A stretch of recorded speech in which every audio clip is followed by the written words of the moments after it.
República Portuguesa foi proclamada no dia 5 de outubro de 1910, do alto das varandas da Câmara Municipal de Lisboa. E no mesmo momento foi anunciada a constituição de um governo provisório que era formado por personalidades de um grande relevo, não só dentro do Partido Republicano, mas na vida nacional. Eram Teófilo Braga, António José de Almeida, Afonso Costa, Bernardino Machado, Basílio Teles, Correia Barreto, Azevedo Gomes e António Luís Gomes. O presidente do governo provisório foi o professor Teófilo Braga.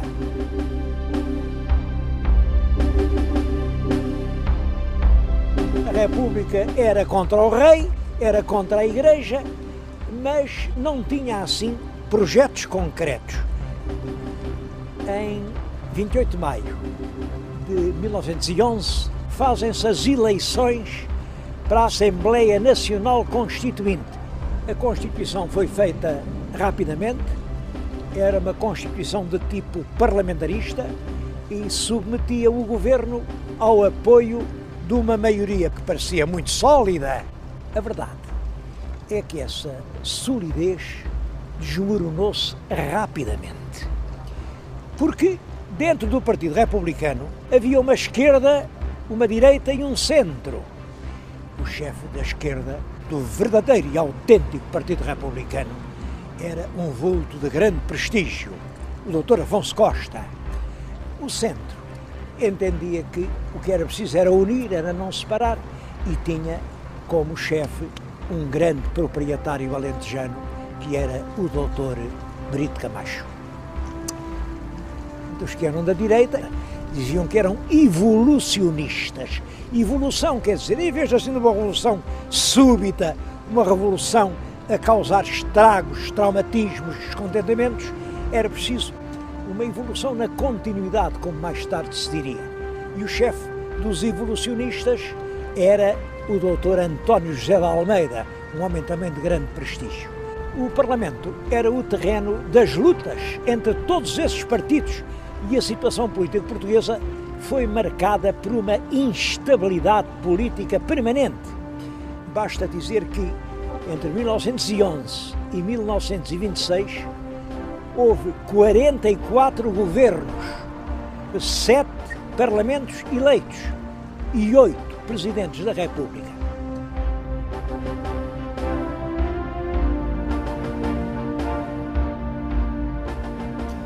De todos os governos da Primeira República, o que deixou uma obra mais importante foi o primeiro governo, o governo provisório. Bom, e isso porque esse governo não tinha que enfrentar uma oposição parlamentar. Ainda não havia um parlamento, ainda não estava decretada a Constituição, mas funcionava a Assembleia Constituinte. É desse tempo a Lei de Família, que vem reconhecer os direitos dos filhos ilegítimos, a Lei do Registro Civil, que permite o casamento sem intervenção da Igreja, a Lei do Divórcio, a Lei da Separação da Igreja e do Estado, que veio consagrar a ideia de que o Estado é laico e a Igreja é uma instituição livre, mas privada, e que, portanto, tem de se bastar a si própria sem o apoio do Estado.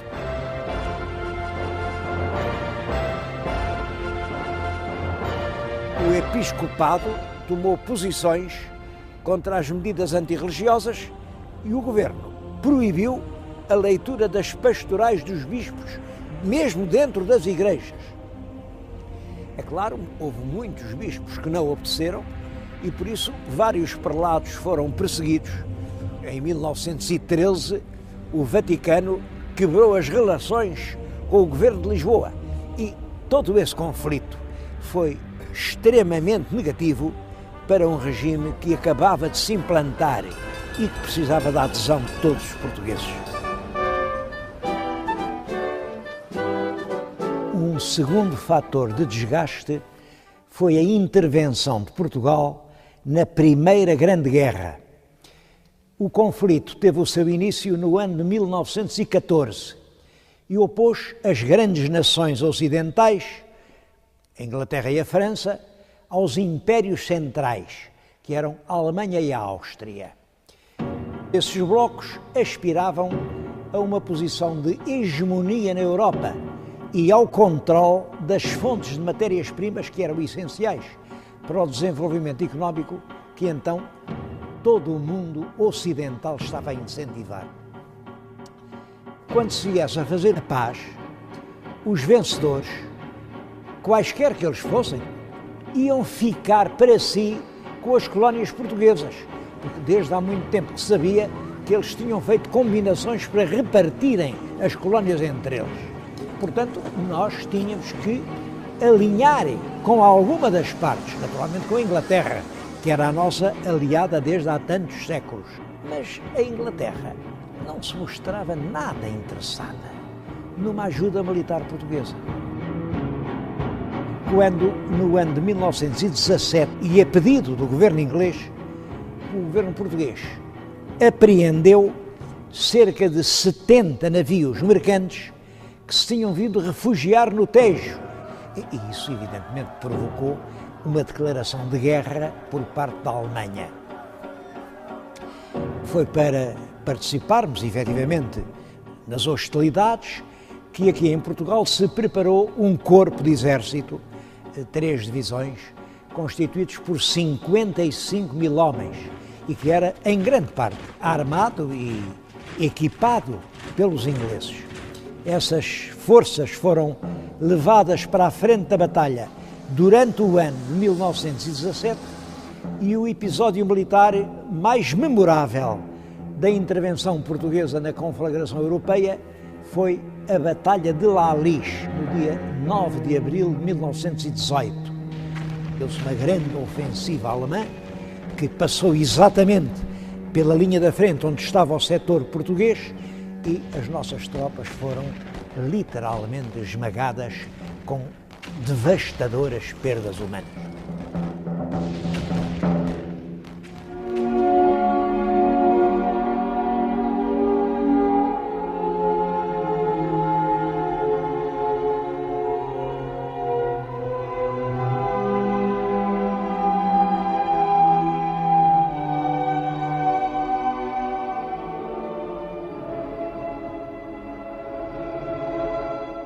Foi nesse momento de grande ansiedade moral que se registaram as aparições de Fátima, que começaram no dia 13 de maio do ano de 1917.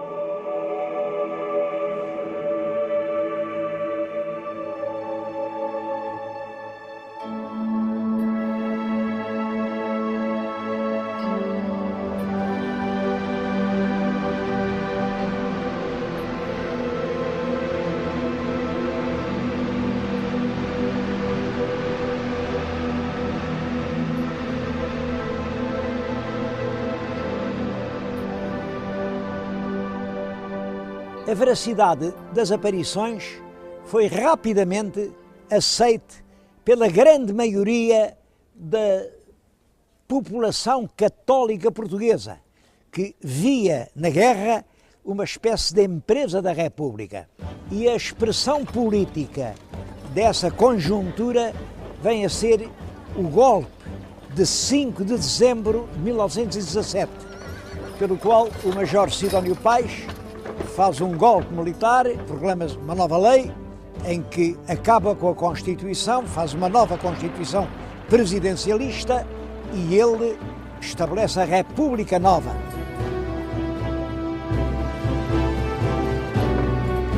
As características da República Nova é um regime em que se mantém realmente a forma republicana, mas uma forma republicana apoiada nos grandes setores da maioria conservadora do país. A verdade é que a República Nova não durou muito tempo. Passado cerca de um ano, Sidónio Pais foi assassinado na estação do Rossio e assim acabou esse efêmero regime.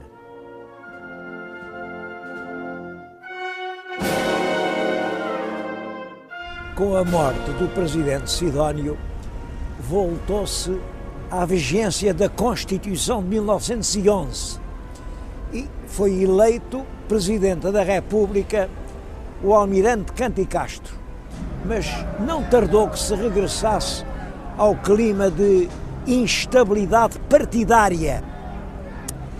Em 11 de novembro de 1918, os alemães pediram o armistício e Portugal foi admitido à Conferência de Paz entre as potências vencedoras. Mas a verdade é que o pós-guerra teve consequências muito graves na economia do nosso país. Houve uma inflação galopante que reduziu rapidamente a nada as economias da classe média, um empobrecimento geral, as greves constantes, a ação dos revolucionários civis que usavam como armas bombas artesanais, aqueles que chamavam artilharia civil, a intervenção frequente dos militares nas chamadas revoluções, que eram revoltas geralmente sufocadas, instalaram nas classes médias que estavam em crise uma aspiração geral de ordem e de maior eficiência governativa. É esse clima geral que explica a eclosão de um movimento militar apoiado por vários partidos e dirigido contra o governo democrático. O movimento iniciou-se em Braga, no dia 28 de maio de 1926, ficou conhecido por o 28 de maio, e teve como chefe operacional o general Gomes da Costa, que era um oficial com muito prestígio nos meios militares. As tropas de Braga encontraram a imediata adesão da maioria dos quartéis e, sem nenhuma oposição, entraram em Lisboa. O general Gomes da Costa assumiu a presidência da República, mandou encerrar o Parlamento e iniciou-se assim uma ditadura militar que iria durar até 1933. Gomes da Costa, há pouco tempo, esteve à frente da República e a ditadura militar debateu-se com todos os fatores de crise económica herdados do passado e também com uma cerrada oposição por parte de todos os partidos cuja atividade tinha sido proibida.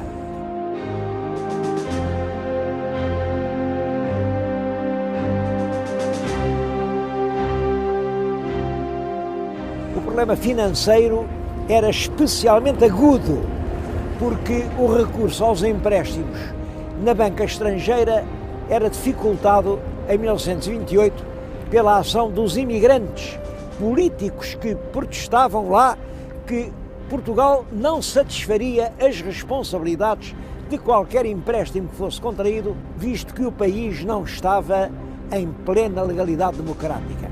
Essa oposição à ditadura culminou com a revolta militar de fevereiro de 1927, o 7 de fevereiro, que eclodiu aqui no Porto e que também depois teve repercussão em Lisboa e que provocou centenas de mortos. Todos os oficiais comprometidos nessa revolta foram exilados, uns para a Ilha da Madeira, outros para os Açores, Cabo Verde e Angola. Muitos políticos notáveis saíram então do país e passaram a combater a ditadura no exílio. Mas, entretanto, agravava-se fortemente a situação financeira. E foi a urgência desses problemas que levou os militares da ditadura a chamar para a pasta das finanças um professor da Universidade de Coimbra, o Dr. António de Oliveira Salazar, que era um vulto muito ligado aos meios católicos da universidade. O novo ministro restabeleceu rapidamente o equilíbrio orçamental com uma enérgica contenção das despesas públicas. Entretanto, a presidência da República tinha sido ocupada pelo general Carmona, que em 1932 confiou ao Ministro das Finanças, o Dr. Oliveira Salazar, a chefia do governo. Logo no ano seguinte, foi elaborado o texto de uma nova Constituição Política. Essa Constituição, de caráter fortemente presidencialista, atribuía uma grande força política ao governo e limitava os poderes dos parlamentos. É ao regime titulado por essa Constituição de 1933 que se deu o nome de Estado Novo. Os presidentes da República foram sucedendo, o general Carmona, depois o general Craveiro Lopes, depois o almirante Américo Tomás, mas o chefe do governo, que segundo a Constituição devia depender inteiramente da escolha do presidente, era sempre o mesmo, Dr. Oliveira Salazar. O governo exercia uma autoridade que só reconhecia como limites, como dizia a Constituição, a moral e o direito. E por isso não permitia a ação dos partidos políticos. Existia uma polícia política que impedia toda a atividade partidária e que era especialmente severa na repressão das atividades do Partido Comunista. Foi também sempre mantido um regime de censura prévia à imprensa e de tutela estadual sobre todos os meios da informação. As chamadas liberdades democráticas, como o direito de reunião, o direito de expressão, não se inscreviam no quadro dos objetivos do Estado. Ordem acima de tudo. A partir de 1930, seguiu-se um programa de obras públicas e uma reorganização geral do serviço público, com a publicação de um novo Código Civil importante, novo Código Penal.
Logo no início do regime, foi suprimida a frase oficial que era obrigatória nas comunicações públicas, os ofícios que se trocavam e que terminavam sempre saúde e fraternidade.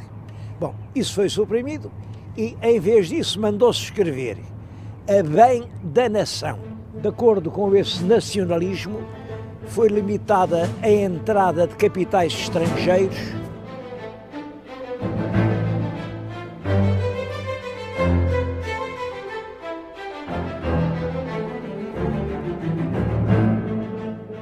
Portugal definiu uma posição de rigorosa neutralidade durante a Segunda Grande Guerra Mundial. As autoridades políticas portuguesas alcançaram com isso momentos de grande prestígio e, no pós-guerra, Portugal recusou as ajudas do Plano Marshall, porque se considerou que essas ajudas eram, de certo modo, incompatíveis com a soberania nacional. Depois da Primeira Grande Guerra Mundial, a ação colonizadora era não só admitida, como até exigida como um dever sagrado, mas depois da Segunda Guerra Mundial, a Carta das Nações Unidas veio estabelecer o direito de todos os povos à autodeterminação. É claro, perante essas exigências, Portugal assumiu a atitude de dizer que não tinha colónias e que os seus territórios do ultramar eram partes integrantes do conjunto nacional. Naturalmente que essa posição integracionista do governo português não foi reconhecida pela comunidade das nações. Pelo contrário, desencadeou uma forte hostilidade.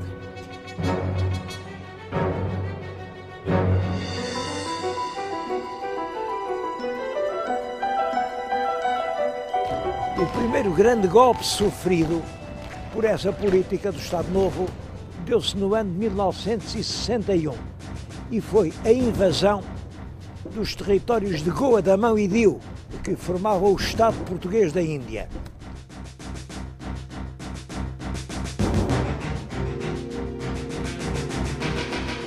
Nesse mesmo ano, 61, iniciou-se em Angola um movimento de guerrilha que nos anos seguintes se verificou também nos territórios da Guiné e de Moçambique. Esses movimentos dispuseram desde o início de um grande apoio internacional e sabia-se que quer os Estados Unidos da América, quer a União Soviética apoiavam e forneciam armamento e apoio diplomático aos movimentos da guerrilha. Isto criava a Portugal uma situação extremamente difícil. Durante 13 anos, Portugal manteve uma guerra nas 3 frentes africanas, de Guiné, Angola e Moçambique.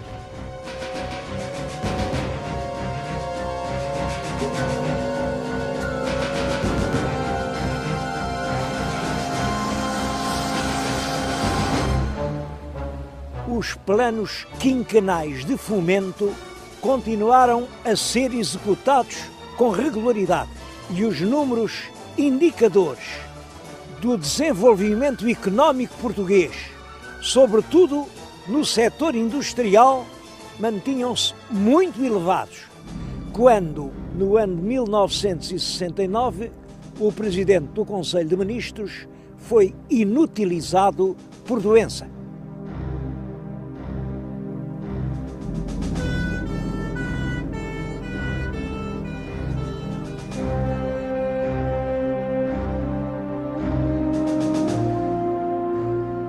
O Presidente da República, Almirante Américo Tomás, ouviu as chefias militares, convocou o Conselho de Estado e nomeou o novo chefe do governo, o professor Marcelo Caetano.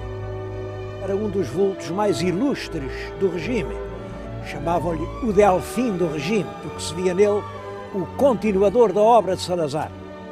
A verdade é que, por outro lado, a continuação do salazarismo sem Salazar aparecia para muitos responsáveis como um projeto impossível. Entre as fórmulas lapidares em que o Dr. Salazar concretizou um pensamento cuja riqueza igual à pré-naturalidade, encontra-se aquela frase tão divulgada e tão verdadeira, bem adequada a esta hora: todos não somos demais para continuar Portugal. Os setores políticos que aspiravam a uma mudança das instituições num sentido democrático julgaram que essa oportunidade tinha chegado com a subida ao poder do professor Marcelo Caetano. Foi essa ilusão que deu origem à expressão a Primavera Marcelista, uma expressão que fez carreira e muitos políticos confiaram que o novo chefe do governo ia restabelecer a política dos partidos, ia acabar com a polícia política, ia pôr termo à censura prévia, ia, sobretudo, acabar com a guerra do ultramar, dando independência às províncias ultramarinas. Marcelo Caetano mostrou sempre, em relação a todos esses problemas, uma posição cautelosa e ambígua e adotou como lema do seu governo esta frase: evolução na continuidade. Mas os governantes têm de ponderar as repercussões das questões umas nas outras. são forçados a encarar os vários aspectos de cada caso, porque as resoluções que derem às questões vão de ajustar-se ao interesse geral. Eis o que eu gostaria de ver compreendido pela generalidade dos portugueses. Marcelo Caetano pretendeu, até ao fim, manter o apoio dos partidários da continuidade, que eram todos os quadros políticos do antigo regime, e, ao mesmo tempo, ter por si os defensores da mudança, que eram representados pelos expoentes das correntes progressista e democrática. Sob o ponto de vista material, o país continuou o ritmo de progresso que vinha desde as décadas anteriores. E são, em especial, da responsabilidade do Dr. Marcelo Caetano, alguns projetos ambiciosos e grandiosos, como a barragem da Cabora-Bassa, que devia ser a maior central hidroelétrica de toda a África. O polo industrial Sines, que foi planeado para refinar as ramas do petróleo de Cabinda, tornando-se assim um dos grandes centros energéticos da Europa. Ou a barragem do Alqueva, com a qual se tencionava irrigar uma grande parte do Alentejo, ou a irrigação da Cova da Beira, ou vários outros projetos que realmente representam uma grande vontade de modernizar o país.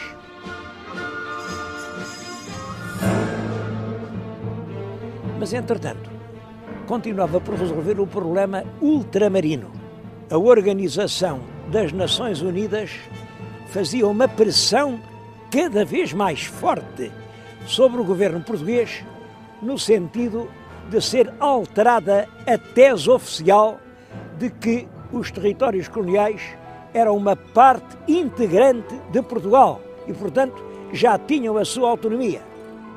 Querem que abandonemos Angola e Moçambique aos movimentos terroristas, esses movimentos que de sobra sabemos que estão apoiados pela União Soviética e pela China?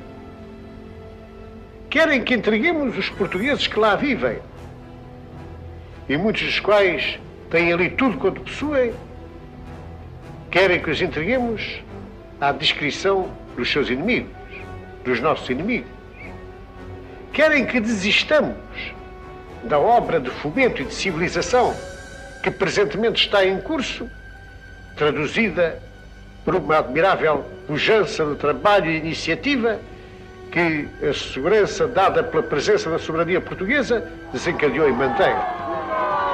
As forças da direita não aceitavam nenhuma modificação a esse respeito e, por isso, o próprio Dr. Marcelo Caetano fez tímidas aproximações no sentido de dar satisfação às pressões internacionais.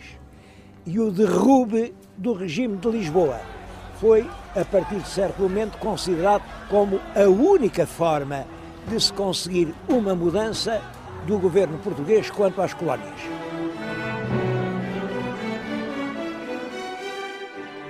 Por outro lado, as correntes da opinião católica, que até então tinham estado de alma e coração com o regime, abriam agora brechas importantes que se revelaram, por exemplo, no episódio das vigílias da Capela do Rato, que eram ações religiosas de cunho político e que a PIDE considerou subversivas e que, por isso, prendeu as pessoas que as tinham organizado. O governo, a certa altura, quis integrar nos quadros permanentes os oficiais milicianos que tinham feito ou estavam ainda a fazer a Guerra da África.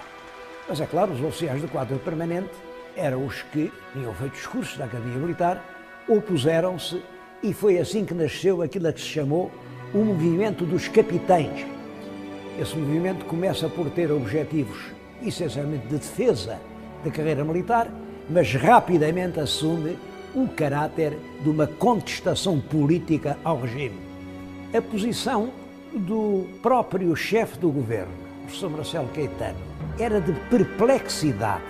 Ele, em março de 1974, tentou renunciar ao seu cargo e apresentou formalmente um pedido de demissão ao Presidente da República. A justificação é que era ele o responsável pela ordem que o Ministro da Defesa deu para se publicar o livro do General Spínola e que isso tinha sido um erro e quem faz erros deve pagá-los. A verdade é que estavam em curso já movimentos militares e mesmo nesse mês de março, um movimento que parte das Caldas Rainha vem abortar já às portas de Lisboa.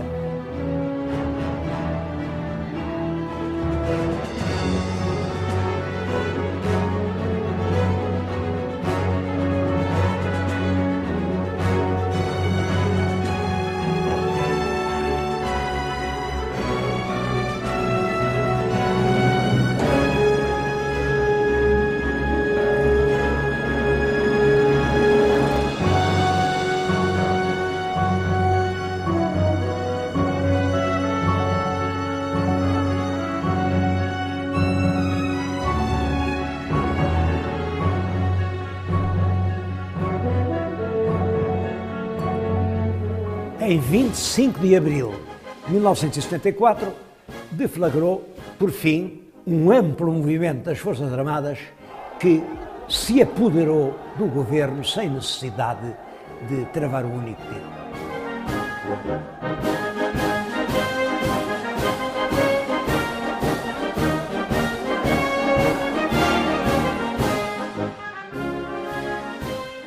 Estou a falar nisto num local que está diretamente relacionado com os acontecimentos. É uma sala no Regimento de Engenharia 1, na Pontinha, aqui nos arredores de Lisboa, e foi esta sala que serviu de posto de comando das operações. Estão aqui os próprios telefones de que os oficiais se serviam para dar as suas ordens às várias unidades. Tenho aqui a fotocópia do plano das operações. É um documento pormenorizado, que é da autoria do Major Otelo Saraiva de Carvalho. Tenho aqui os comunicados que daqui mesmo se foram fazendo à imprensa, da autoria do Tenente-Coronel Lopes Pires.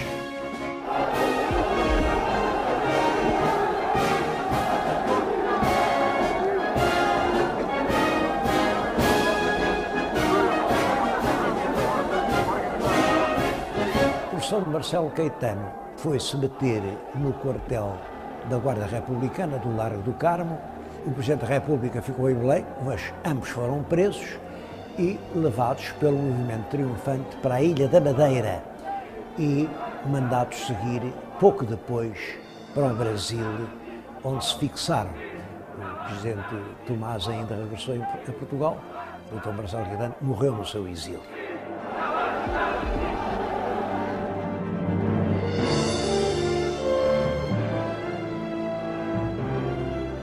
Entretanto, o poder foi assumido aqui por uma junta de salvação nacional que era presidida pelo general António Spínola, antigo governador-geral da Guiné. Ao fim do mês foi escolhido o primeiro chefe do governo, o professor Adelino da Palma Carlos, um antigo diretor da Faculdade de Direito de Lisboa e que era considerado um representante moderado do pensamento democrático. Mas a autoridade do governo foi, desde o início, partilhada pelo MFA, Movimento das Forças Armadas, que aglutinava os militares que reivindicavam uma posição importante na revolução que eles próprios tinham feito. As forças de esquerda eram lideradas pelo Partido Comunista e vieram a criar o conceito de Aliança Povo-MFA.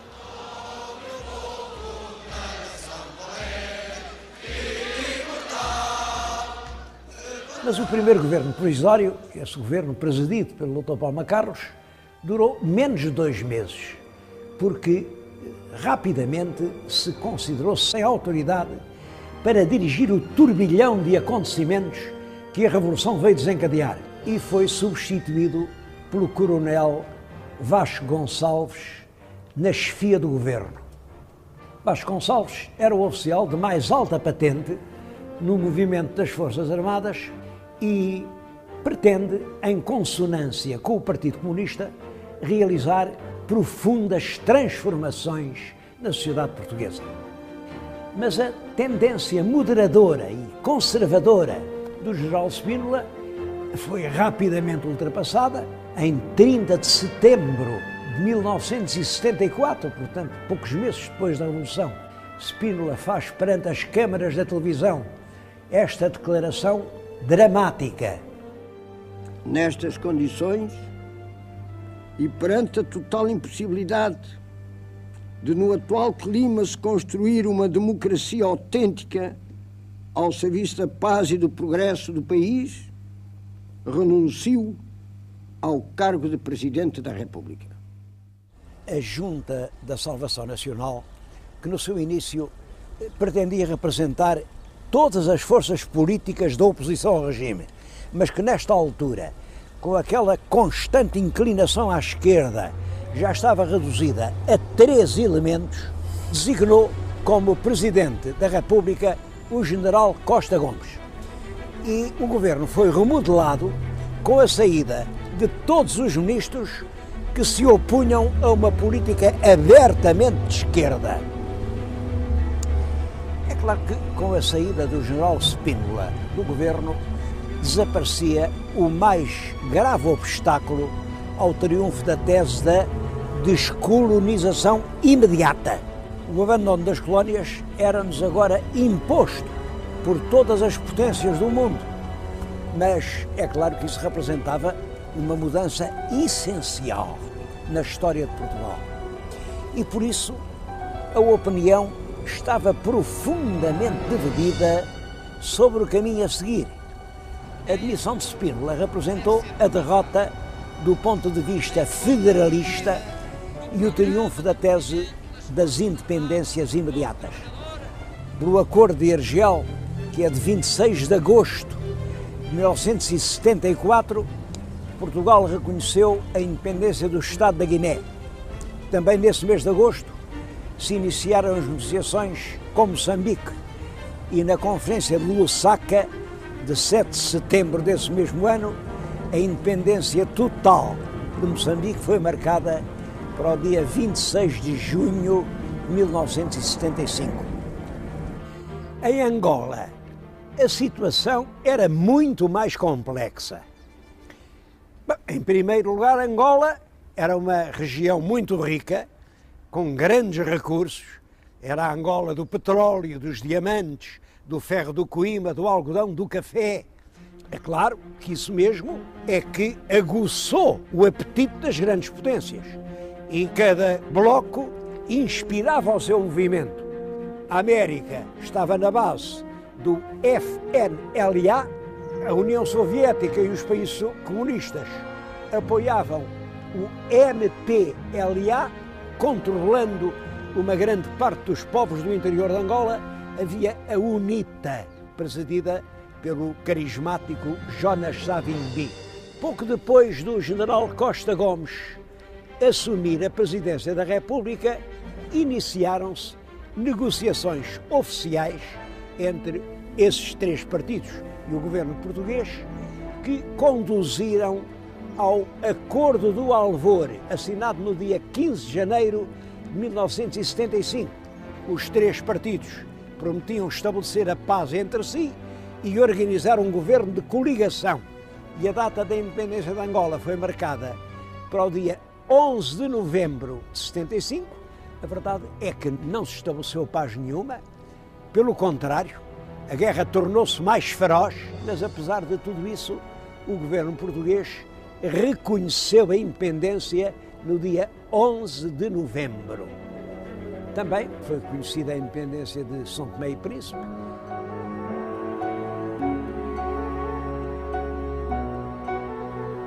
Esse processo da independência dos domínios ultramarinos teve alguns momentos muito dolorosos. Um deles é o da independência de Timor. O governo português reconheceu a independência a um partido político, a Fretilin, e isso provocou uma invasão pelo exército indonésio. O governo português nunca reconheceu essa situação, a Fretilin também não, e dirigida por um líder nacional, Xanana Gusmão, manteve um movimento de guerrilha enérgico até que, no ano de 2001, foi reconhecida a independência de Timor-Leste.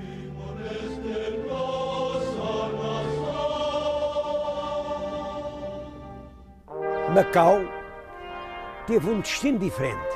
Portugal veio a transferir a soberania do território para a República Popular da China no dia 19 de dezembro de 1999.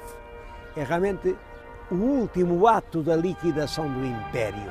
Mas essa operação foi conduzida sempre com paz, através de meios diplomáticos e com um respeito mútuo. Entretanto, em Portugal, a Revolução prosseguia no sentido da implantação de uma república popular, de uma sociedade sem classes, isto é, num sentido nitidamente antiburguês e revolucionário. Por isso, ainda antes de elaborar a Constituição, o governo começou a decretar reformas de fundo, a nacionalização das empresas, a reforma agrária com a expropriação das grandes propriedades agrícolas, encorajava o movimento da autogestão, pelo qual as comissões de trabalhadores expulsavam os empresários, o que teve por efeito a saída de imensos empresários do nosso país e a consequente imigração dos capitais, acelerou o processo de independência das antigas colónias, que teve também por consequência o regresso apressado a Portugal de cerca de 500 mil de antigos residentes nos espaços ultramarinos, que em grande parte voltavam sem nada, eram os chamados retornados.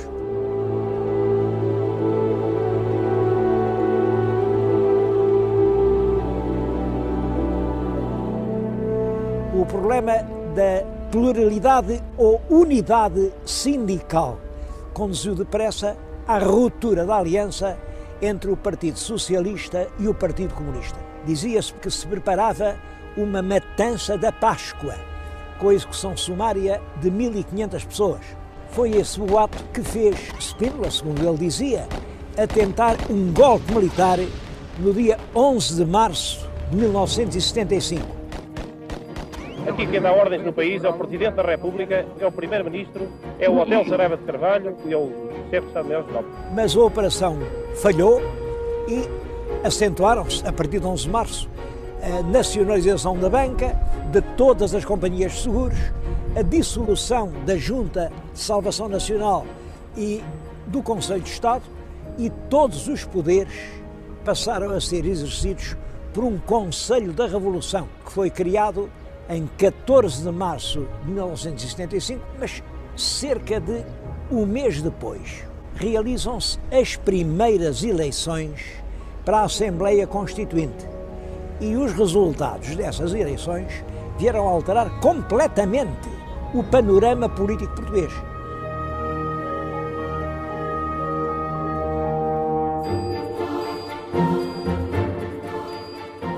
O partido mais votado foi o Partido Socialista, obteve 38% dos votos, ao passo que o Partido Comunista não passou dos 12,5%.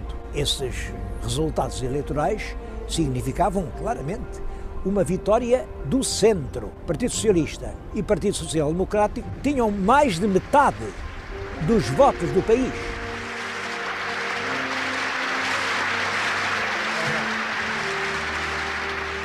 O governo pretende utilizar os últimos meses de governação para fazer a revolução que estava no seu projeto. Mas o triunfo eleitoral do mês de abril tinha dado ao Partido Socialista uma enorme força política. Tratava-se agora de contrapor a legitimidade civil representada pelo triunfo nas urnas à legitimidade revolucionária que o Conselho da Revolução dizia representar. E o conflito latente entre os dois partidos, os do centro e os da esquerda, leva os ministros socialistas a abandonarem o governo e logo a seguir o Partido Socialista organiza em Lisboa, aqui na Fonte Luminosa, um comício que reuniu centenas de milhares de pessoas. O Dr. Mário Soares, num discurso muito enérgico, denunciou o perigo que estávamos a atravessar de cair numa ditadura de esquerda. Podem estar certos que marcharemos em frente no caminho da revolução, no caminho do socialismo, mas mantendo os direitos da pessoa humana, mas mantendo as liberdades, mas mantendo a democracia. Inicia-se então o período que ficou conhecido como o Verão Quente e chega a recear-se a Guerra Civil. Em muitas povoações, sobretudo no norte de Portugal, as sedes do Partido Comunista, em muitos casos, foram incendiadas. Em agosto, 9 membros do Conselho da Revolução publicaram um documento em que se opunham ao totalitarismo do Bloco Comunista, pondo, enfim, na linha das grandes democracias ocidentais. E a Assembleia do Exército, reunida em Tancos, decidiu demitir os oficiais que representavam o Exército no Conselho da Revolução. Um desses oficiais era o general Vasconcelos, que se via privado de legitimidade para continuar no governo e foi substituído pelo almirante Pinheiro de Azevedo, que era considerado um partidário da moderação e do alinhamento com a Europa, mas não teve força para dominar a agitação que parecia ter-se mesmo instalado no país. Da República. O sexto governo veio para ficar e ficará enquanto o povo português quiser. O povo é sereno. O povo é sereno. O povo é sereno. O povo é sereno, não tem perigo. É apenas fumaça. Em setembro desse ano, o edifício do Parlamento esteve cercado por elementos revolucionários e sucederam-se episódios tão graves como, por exemplo, o ataque e o incêndio da Embaixada da Espanha, o silenciamento da Rádio Renascença com uma carga explosiva que foi lá mandada colocar pelo governo. E, por fim, isto culminou por uma declaração do governo dizendo que estava inibido de governar. Já chega, não gosto de ser sequestrado, é uma coisa que me chateia. Isto não é fácil de resolver, é difícil. Vocês já viram agora o governo suspender a sua atividade? É assim, fora do normal. O movimento militar de 25 de novembro, desencadeado pela esquerda, foi rapidamente dominado pelas forças fiéis ao governo e marcou o fim dessa tentativa de escalada marxista e o triunfo definitivo da linha moderada da Revolução.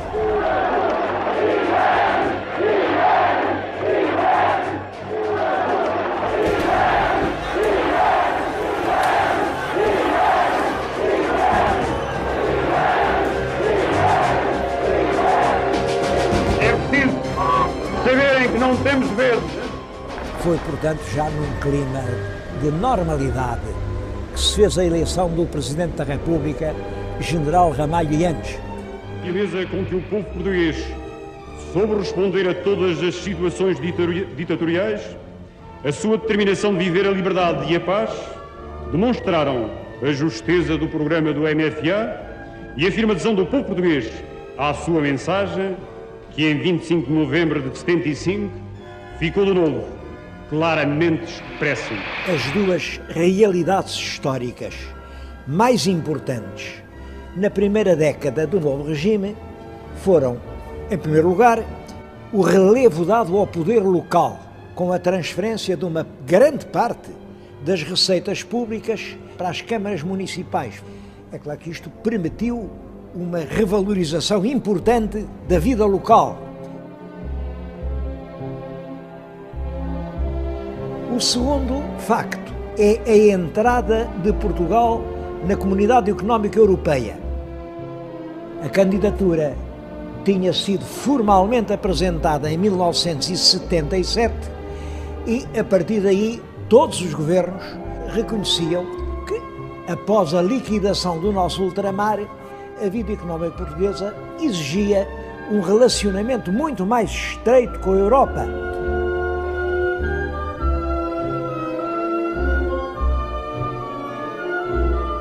O ato formal de adesão só se verificou depois de 8 anos de negociações e teve lugar no ano de 1985, num ato solene que teve como cenário o claustro manuelino dos Jerónimos.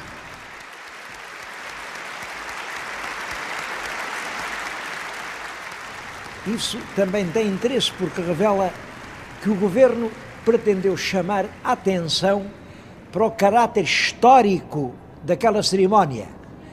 Era realmente toda a história nacional que mudava o seu rumo.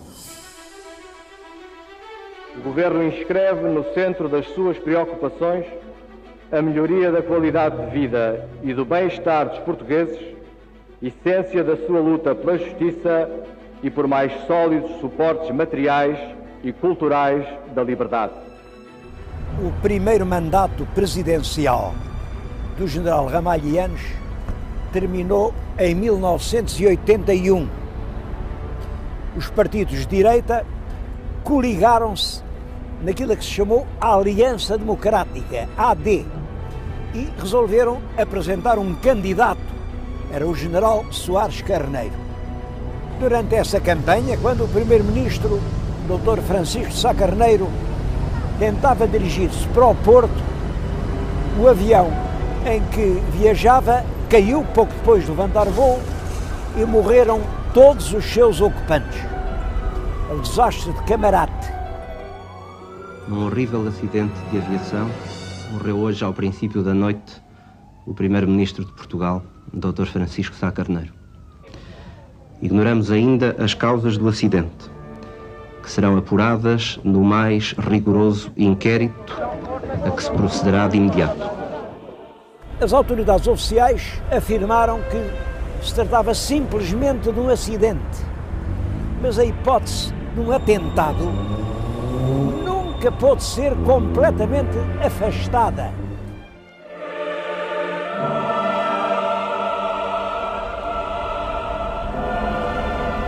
O desastre emocionou todo o país, mas nas eleições o general Ramalhianes foi reeleito logo à primeira volta por uma grande maioria.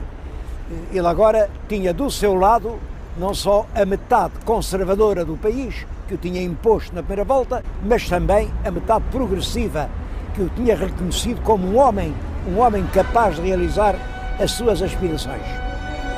Sá Carneiro foi substituído no governo pelo Dr. Francisco Pinto Balsemão, mas a AD pouco mais tempo durou. O desalento é quebrado apenas por um acontecimento que encheu a nação de orgulho. Winner of the gold medal, representing Portugal, Olympic champion Carlos Lopes.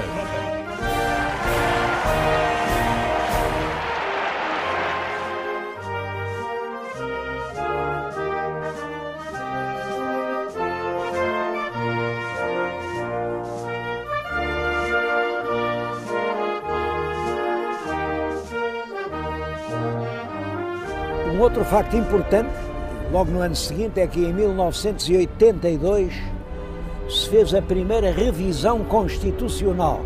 Foi extinto o Conselho da Revolução, que era composto exclusivamente por militares, que tinham uma espécie de funções de Tribunal Constitucional. O general Ramalhianes foi reeleito para um segundo mandato e ao general Ramalhianes sucedeu na presidência o Dr. Mário Soares, que era o líder do Partido Socialista e uma personalidade de excepcional fulgor político. Houve uma renhida campanha em que o resultado chegou a parecer duvidoso, mas as urnas deram a vitória ao candidato socialista que, na própria noite em que estavam a acabar de se contar os resultados, e ele anunciou solenemente que iria ser o presidente de todos os portugueses. Serei, em absoluto, fiel aos meus compromissos, isto é, que serei o presidente de todos os portugueses, como foi no passado.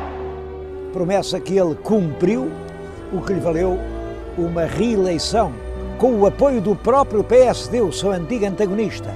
O seu prestígio abriu certamente o caminho a um novo candidato do Partido Socialista, o Dr. Jorge Sampaio, e também Jorge Sampaio se viu reeleito para um segundo mandato, numa vitória fácil. A terceira situação que se deve salientar é a estabilidade política. Regressou-se assim a uma espécie de novo rotativismo entre as forças do centro. Por um lado, o centro-direita, protagonizado pelo PSD, por outro, o centro-esquerda, representado pelo PS. Essas duas tendências têm-se revezado no poder e à vigência do PSD deu-se o nome de cavaquismo, por ser chefe do governo o líder do partido, o professor Aníbal Cavaco e Silva.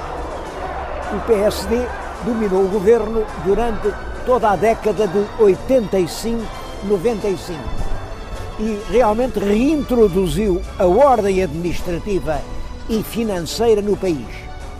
É claro que para isso tiveram um peso decisivo as injeções de fundos internacionais resultantes da entrada de Portugal na União Europeia. Alguns dirão que ficámos aquém do desejável. Outros considerarão que fomos longe demais. Não é uma etapa final. É antes o começo de um novo ciclo. A maioria desses fundos foi aplicada em infraestruturas e numa eficiente rede de estradas de tipo novo, mas em janeiro de 1995, o primeiro-ministro Cavaco e Silva anunciou que não se iria recandidatar ao cargo de presidente do PSD. Esse anúncio causou surpresa e decepção para os admiradores da sua obra política e talvez por isso o PSD perdeu as eleições legislativas do ano 95 e o centro-esquerda voltou assim ao poder, agora representado pelo secretário-geral do Partido Socialista, engenheiro António Guterres. O governo do engenheiro António Guterres, de 1995 até 2001, marca uma época de paz política, de tolerância, de ampla liberdade. Afirmo solenemente, pela minha honra, que cumprirei com lealdade as funções que me são confiadas.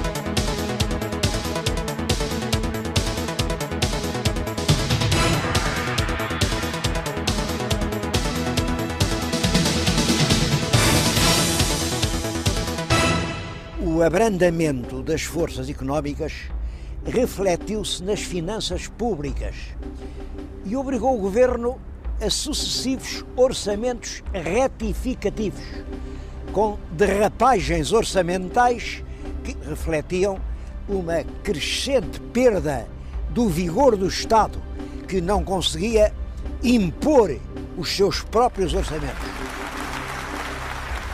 Uma hostilidade generalizada dos instrumentos de opinião, em particular da imprensa, influenciou muito os resultados das eleições autárquicas de dezembro de 2001. Nessas eleições, os autarcas do PSD obtiveram vantagem sobre os autarcas do PS, o primeiro-ministro António Guterres interpretou esses resultados como uma perda de confiança política. Por isso mesmo, pedirei ao Sr. Presidente da República que me receba para lhe apresentar o meu pedido de demissão das funções de Primeiro-Ministro, querendo com isto contribuir para a criação de uma situação que permita um pleno restabelecimento da confiança entre governantes e governados. De harmonia com a disciplina estipulada na Constituição, o Governo passou então à condição precária de puro governo de gestão, isto é, governo que se ocupa só da administração corrente, das coisas simples. E é durante esse período do governo de gestão que Portugal conhece uma das mudanças mais visíveis de todo o seu processo histórico. O escudo, que era a moeda nacional desde 1911, é substituído pelo euro desde o dia 1 de janeiro de 2002.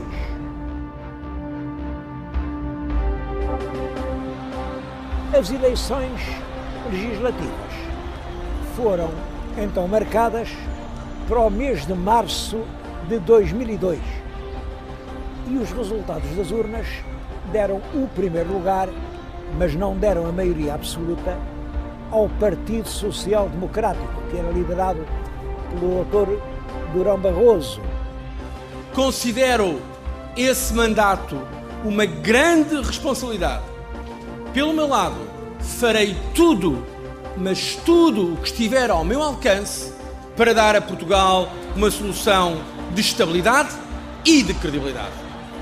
De harmonia com a Constituição, o chefe do partido mais votado foi chamado a formar o governo e ele, para ter maioria, coligou-se com o CDS, liderado pelo Dr. Paulo Portas, que no novo governo assume uma posição-chave.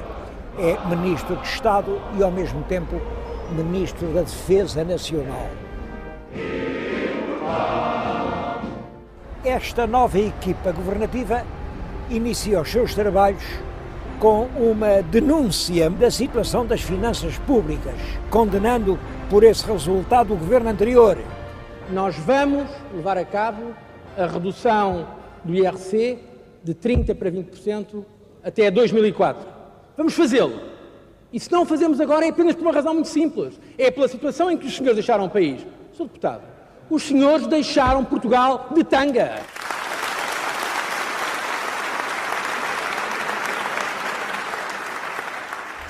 E há muitos portugueses que se interrogam sobre qual seja o grande projeto nacional que deve constituir a razão de ser da nação portuguesa.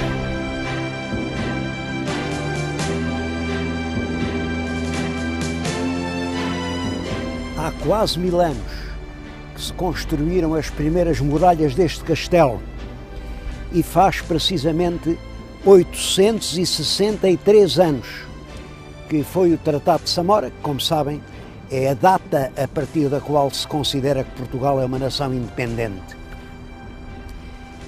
Foram muitos séculos, todos difíceis e todos diferentes. É o século XII, o século da fundação, de Dom Afonso Henriques, da luta contra os mouros, das grandes catedrais românicas. Depois o século XIII, o século dos forais, o século da Revolução de Dom Afonso III, o século em que começa em Portugal o estilo gótico.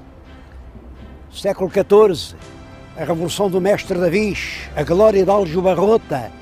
O século XV, o século daquele povo que vemos pintado nos painéis. O século das capelas imperfeitas, das caravelas no Atlântico, o tempo do infante Dom Henrique. O século XVI, a glória do Império, da Índia e do Brasil.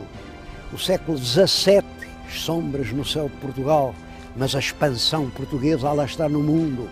O século XVIII, o ouro do Brasil, Dom João V, as reformas de Pombal, o século XIX, século de martírio, das invasões francesas, das lutas fratricidas, mas também dos grandes progressos, os primeiros comboios, os primeiros selos, os primeiros telégrafos, o século XX, o século em que vêm os primeiros aviões e os grandes aviadores, o século dos últimos fumos do Império.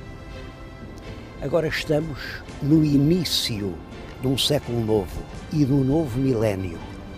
Nesta etapa da nossa grande capinhada histórica, muitos portugueses desejariam uma definição mais clara de um projeto de vida coletiva para o futuro. A história diz-nos quem fomos, mas é a política que tem de nos dizer quem iremos ser.